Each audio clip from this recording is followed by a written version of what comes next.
Ошол апам жоготуп алдым. Апам рак оорусу менен ооруп калды. Восток стилге көбүнчө басым кылып атам. Эми талай элестин тобунда эң главный солист өзүм болчумун. Шоу көбүнчө тойго айланып кетти. Азыр ырчылардын 80% деле ушул той аштан тыйыныбызды таап, ырым хит кылып алгандай рэп. Чынында. Жанымда бирөө болсо дегендей эле дуэтке көнүп алыпмын. Анан рэп жанрын киргизгенбиз да. Ырлардын баарына деле өзүң ээлик кыл. Ырларын да кошо Озеки эле да мындай айткан болчу. Талайбек Тургановдун музейи ачылды.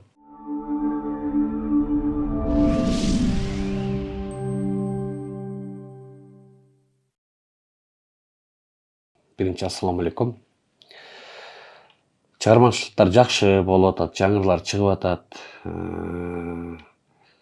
Жакында эле өзүбүздүн айылыбыздын, районубуздун 90 жылдык маракеси болду. Ушул жакка барып келдик. Сагынычтан жаралган Чаткалым аттуу чыгарманы чыгарып, ошол жакка барып, ошондой өзүбүздүн райондун майрамын өткөрүп келдик. Анан бардыгы эле жакшы. Чайкай салуу. Анда санда тойлор. Ушинтип эле жүрөбүз. Өзгөрүүлөр эми чыгармачылыкта азыр мен көбүнчө Восток стилге көбүнчө басым кылып атам. Себеби элдердин талабы, жаштардын бийлегени көбүнчө ушул Востокко жакын экен. Ошондуктан көбүнчө ушул Восток стилде ырларды көбүрөөк жазып атам. Барына чексиз.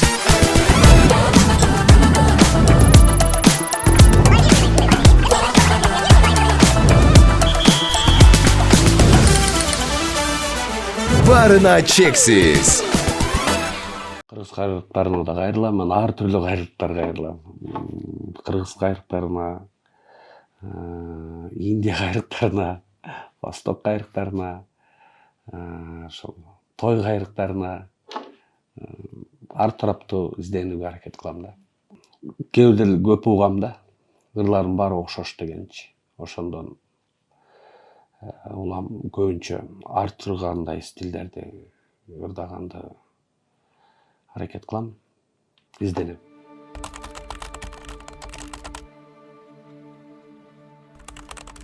Топтун көбүнчө атата албай калган себеби мен ушул 98-жылы талай элес тобу деп баштасак, биз ар бирибиз өзүбүздүн атыбызга эч кандай басым жасаган эмеспиз. Эми талай элестин тобунда эң главный солист өзүм болчумун. Мен Тотомиден деп эч ким тааныбачу. Анан кийин ушул 2010-жылдарга чейин эле Талай элес тобу деп билчү. Ким десе Талай элес тобу. Талай дечү. Анан ушул Сурма менен 2014-2015 жылдардан чыккандан баштап ушул Тотомиден Сурма биринчи, анан Талай элес тобу деп биринчи атыбызга көбүрөөк аракет кылдык. Унутулбайт, Талай элес тобу ар дайым биз менен эле жүрөт. Болгону биринчи Тотомиден Сурма, анан Талай элес тобу деп концерттерге чыкканда, бир жерлерге выступление ырдарга чыкканда ар дайым Талай элес тобунун солисттери Тотомиден Сурма болуп чыгабыз. Сахнада деле ырдап атабыз, концерттерде. Анан негизи жашырганда эмне көбүнчө азыркы замандын талабына жараша шоу көбүнчө тойго айланып кетти.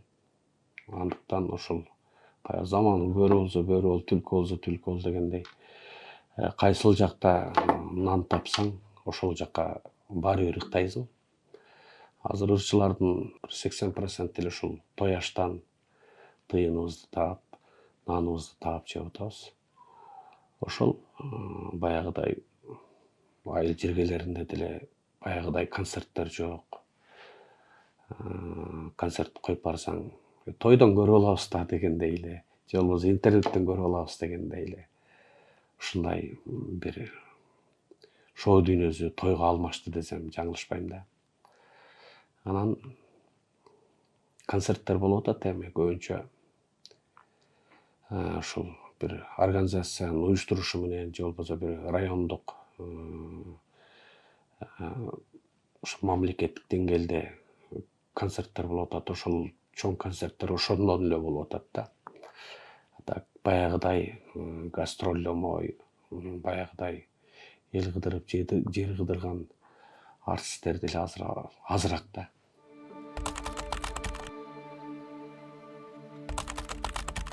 Ырым хит кылып алгандай ырым. Чында азыр хитирим жок. Анан өзү баягы бир жакшы ыры чыкса эл өзү айтат. Ошол маалда беребиз.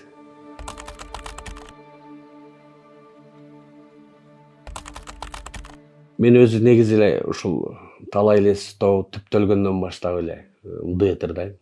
Мен ошого көнүп алыптым негизи.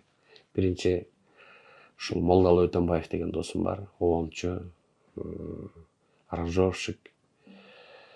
Ушул группада жетекчи болуп иштеп келген. Рэп жанрын киргизгенбиз да. Мен припев ырдачумун, ал рэп сүйлөөчү. Эсиңиздерде болсо керек. Ошол менен баштаганбыз. Кийин ушул баягы 2008 жылдары топ чачыраган мезгилде өзүм жалгыз калганмын, андан жалгыз ырдап көрдүм. Бирок анчалык баягы эме өзүм баягы эме кыла албай койдум да. Жанымда бирөө болсо дегендей эле дуэтке көнүп алыпмын. Анан 2014 жылдардан баштап ушул Сурма менен дуэт ырдадым. Бирок негизи дуэттин жакшы жактары да бар, жаман жактары да бар. Эгерде ошол жаныңдагы шеригиң ооруп калса, же болбосо бир белгилүү шарттары менен бара албай калса, сен ырың ырдай албай каласың.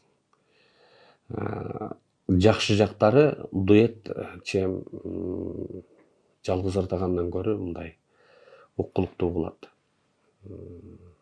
элдерге. Ошол адамды өзү жакшы жаманын чогуу жүрөт го, ошондой.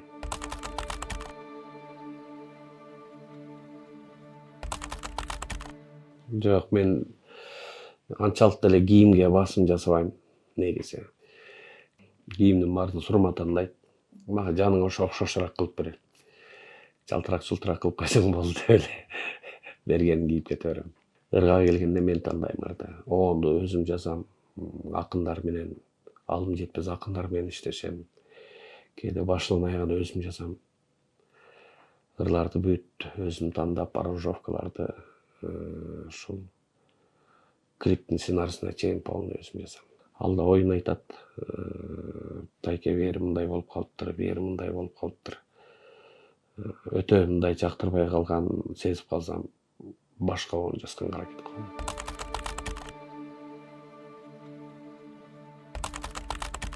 Эми Талайбек Тургановдун бир эжекеси бар болчу, Айым эжеке.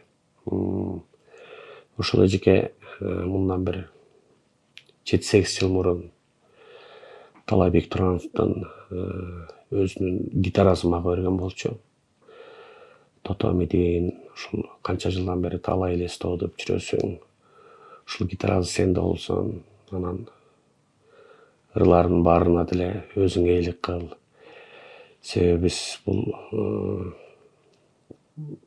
шоу дүйнөсүн түшүнбөйт экенбиз деп ошол ырларын да кошо ооз эле да мындай айткан болчу. Официалдуу түрдө мындай кагаз нотариустан берген эмес. Ырларын өзүң карап, өзүң ырдап, ким ырдаса өзүң ушундай баардыгын сага тапшырайын эми, өзүң минимизиң деп. Анан тилекке каршы мындан 5-6 жыл мурун ал эжеси өтүп кетти. Өтүп кеткенден кийин бир где-то 2 жыл мурун ушул Талайбек Тургановдун Чаткал районунун акиминин жардамы менен, элдердин жардамы менен Талайбек Тургановдун музей ачылды. Анан ошол жерге сурашып калды, ушул музейине гитарасын койсок болот болот эле деп. Айнура деген дагы карындаш бар, Айнура эчебиз. Ошолор чалып суранганда мейли эми баягы айым эже мага берген болсо, бирок музей ачылып атса барып элдер жок дегенде гитарасын көрүп туруш керек. Анан ошол жака берген. Ырлары ушул дагы достор бар.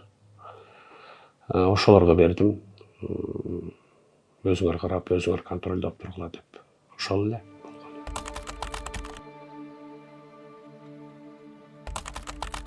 Эми адамда жакшылык менен жамандык жок жүрөт экен. 50 жылда эл жаңы дегендей, мына биз да 50 жашка акырындан келатабыз. Анан ошол апам жоготуп алдым. Апам рак оорусу менен ооруп калды 2 жыл мурун. Анан жараткан Алла Таалага тапшырдык. Жаткан жери жайлуу болсун. Атам мындан 15 жыл мурун каза болгон болчу. Анан эми ошол азыр бир туугандарыма ата ордун ата, апа ордун апа болуп ушинтип кызмат кылып атабыз.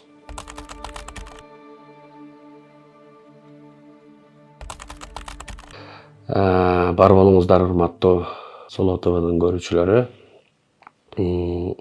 Ушул жайкы эс алууңуздар жакшы болсун, заманыбыз тынч болсун, өлкөбүздө ушул бейкутчулук болсун, барчылык болсун. Баарында бар болсо бизде чыгармачылык адамда болот демекчи. Ушул ишиңиздерге ийгилик, согуш болбосун, ар дайым мамлекетибизде тынччылык болсун деген тилектебиз.